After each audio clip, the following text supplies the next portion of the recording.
اسلام کی نشات ثانیہ ہونی ہیں۔ پوری دنیا میں دو ملک ہیں جو مذہب کی بنیاد پہ کھڑے ہوئے، ایک اسرائیل ہے اور ایک کا نام پاکستان ہے۔ اسرائیل باطل مذہب ہے، انہوں نے اپنے نبیوں کو خدا بنایا، نبیوں کو قتل کیا۔ یقیناً آخری کامیابی ان کی نہیں ہے، آخری کامیابی آپ ہی کی ہے۔ آپ کو اب اللہ جو ہے وہ تبدیلی کی طرف لا رہا ہے۔ ابھی آپ کے جو سوچیں ہیں نا، کیونکہ انسان کی اسٹیجز ہوتی ہیں 3۔ پہلے سوچ چینج ہوتی ہے، اس سوچ کے تحت پھر ارادہ بدلتا ہے، اس ارادے کے تحت پھر عمل ہوتا ہے۔ ابھی ہم ارادے کی پوزیشن میں آ گئے ہیں، سوچ ہماری بدل۔ ابھی آپ دیکھیں بنگلہ دیش میں کیا ہوا، انڈیا سوچ سکتا تھا؟ بالکل نہیں، جی بالکل نہیں، ایون بنگالی بھی نہیں سوچ رہے تھے، نہیں سوچ سکتے تھے نا۔ آپ کے ہاں اس سے زیادہ ہوگا دین کا معاملہ، اور یہاں دین پھیلے گا، اور کیونکہ نشات ثانیہ جو ہے اسلام کی وہ لکھی ہوئی ہے، اس خطے کے ساتھ جڑی ہوئی ہے۔ اس میں شیخ عبد القادر جیلانی کی بھی باتیں ہیں، صوفی برکت صاحب کے بھی حوالے ہیں، اور سب سے بڑھ کے بڑے امام سرکار کے حوالہ جات تحریری شکل میں ان کے ملفوظے موجود ہیں۔ جو سب سے امپارٹنٹ یہ تھا کہ میری قبر کے گردا گرد ایک شہر تعمیر ہوگا جس کا نام اسلام پہ رکھا جائے گا، اور جو اسلام کی نشات ثانیہ کا مرکز ہوگا۔ تو آدھا کام تو ہو چکا ہے، وہ شہر تو بن گیا، اب اسٹیٹ بننی ہے۔ اسٹیٹ بننے سے پہلے ایک چیز سمجھ لیں آپ، اگر ہم نجس لوگ ہیں اپنے اخلاق میں، اپنے کریکٹر میں، دین کے معاملے میں، تو کیا ہمیں اللہ یہ موقع دے گا؟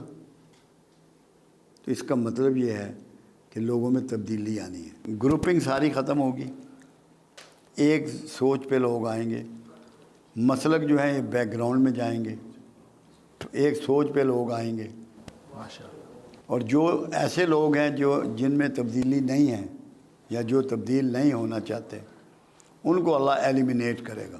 ایسے لوگ آئیں گے، کیونکہ غزوہ کا مطلب یہ ہے، رسول اللہ صلی اللہ علیہ وسلم کی شرکت والے لڑائی کو غزوہ کہتے تھے، ورنہ سرایا ہوتے تھے۔ آپ شریک تو نہیں ہیں مگر پروگرام آپ کا ہے۔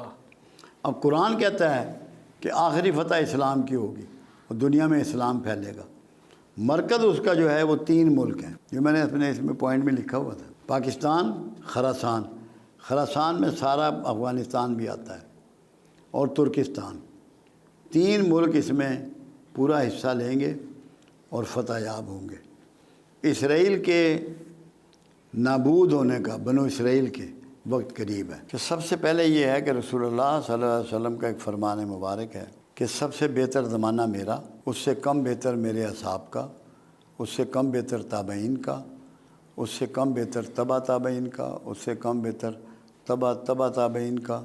یہ 5 دور ہیں۔ اس کے بعد 6واں دور جب شروع ہوگا، یہ دور فتن ہوگا، جو قیامت تک بڑھتا ہی چلا جائے گا۔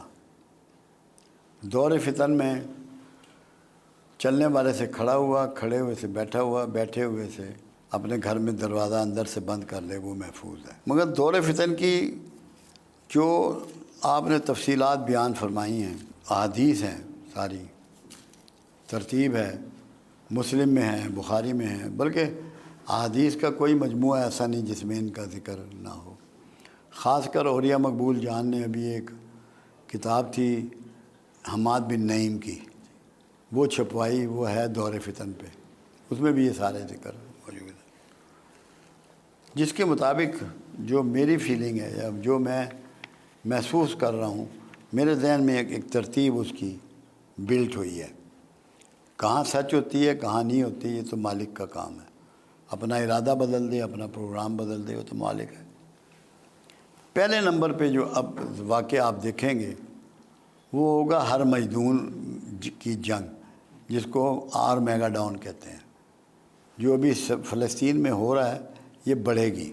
اچھا، ہر مجدون ایک پہاڑی سلسلہ ہے، وہاں ابھی شروع نہیں ہوئی، جب وہاں ہوگی تو یہ ورلڈ وار ہوگی اور دنیا ساری اس سے تباہ ہوگی، ویسٹ کا تو نشان بھی نہیں بچے گا، بہت زیادہ دنیا میں تباہی مچے گی۔ اس کا نام ہے انگلش میں آر میگا ڈاؤن، عربی میں اس کو ہر مجدون کہتے ہیں۔ یہ پہاڑی ہے ایک، جو میں جلدی دیکھ رہا ہوں، جس دور میں آپ اور میں رہ رہے ہیں۔ اس کے بعد ہے خروج دجال. 2 نشانیاں اس کی 3 پوری ہو چکی. مسلم کی حدیث ہے کہ دجال خراسان سے خروج کرے گا. خراسان یہ افغانستان وغیرہ یہ سارا خراسان ہے. اور اس کی حمایت کرنے والے پچکی ہوئی ڈھال کے چہرے والے ہوں گے. شمالی اتحاد نے اس کی حمایت کی، جن کے جو پھینے ہوتے ہیں. جی بالکل جی. انہوں نے پچکی ہوئی ڈھال کے چہرے والے تھے، انہوں نے حمایت کی. وہ ایک ہاتھ سے آگ برسائے گا اور دوسرے ہاتھ سے اناج برسائے گا.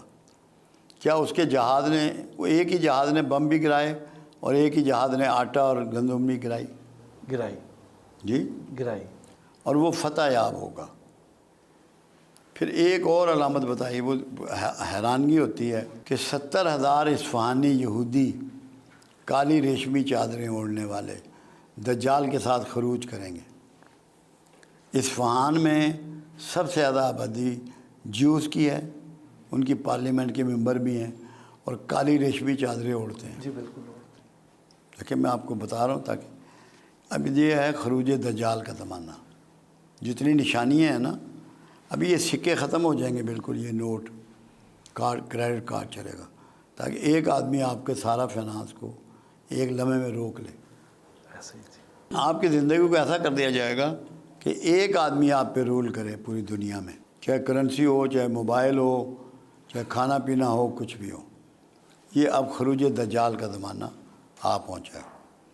پھر ظہور مہدی ہے نزدیک. اس کے بعد پھر خاتمہ بنی اسرائیل ہے. جو ہر مجدون ہوگی نا، اس کے ساتھ ہی اسرائیلی ختم ہو جائیں گے. حدیث مبارکہ یہ ہے، کوئی پتھر، کوئی اینٹ، کوئی درخت، کوئی سایہ ان کو پناہ نہ دے گا. صرف ایک درخت ہوگا زرکت کا، وہ اس کے پیچھے یہودی چھپ سکیں گے. یہودیوں کو اس حدیث کا اتنا یقین ہے کہ انہوں نے یہ 50 لاکھ پودے لگوا دیے ہیں درخت کے. ان کو پتہ ہے کہ یہ پوری ہونی. اس کے بعد ہے اسلام کے نشات ثانیہ، جس کے سٹارٹ 3 ملکوں سے ہوگا: ترکیہ، پاکستان، خراسان. پھر غزوہ ہند ہے کہ ہندوستان پہ یلغار ہوگی اور وہاں اسلام پھیلے گا. ہندو یا اسلام قبول کریں گے یا مارے جائیں گے. پھر نزول عیسیٰ ہے. نزول عیسیٰ جب ہوگا تو جو فوجیں غزوہ ہند لڑیں گی وہ جا کے شام میں عیسیٰ کی فوجوں سے جا ملیں گے. یہ تو جو ترتیب میں دیکھ رہا ہوں، محسوس کر رہا ہوں، پڑھتا ہوں، وہ ہے. پاکستانیوں میں بڑی چینج آئے گی. غربت یہاں کبھی نہیں ہوگی. ابھی بھی اگر کوئی یہ کہے کہ پاکستان غریب ہے یا لوگ غریب ہیں، اس سے بڑا جھوٹ کوئی نہیں.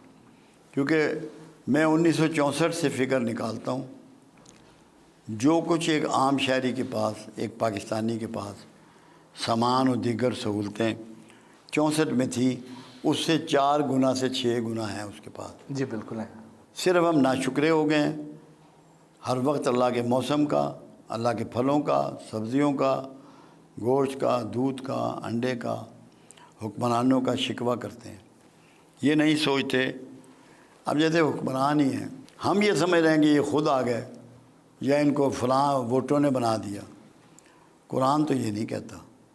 قرآن تو کہتا ہے جس کو چاہوں معزول کروں، جس کو چاہوں حکمرانی دوں.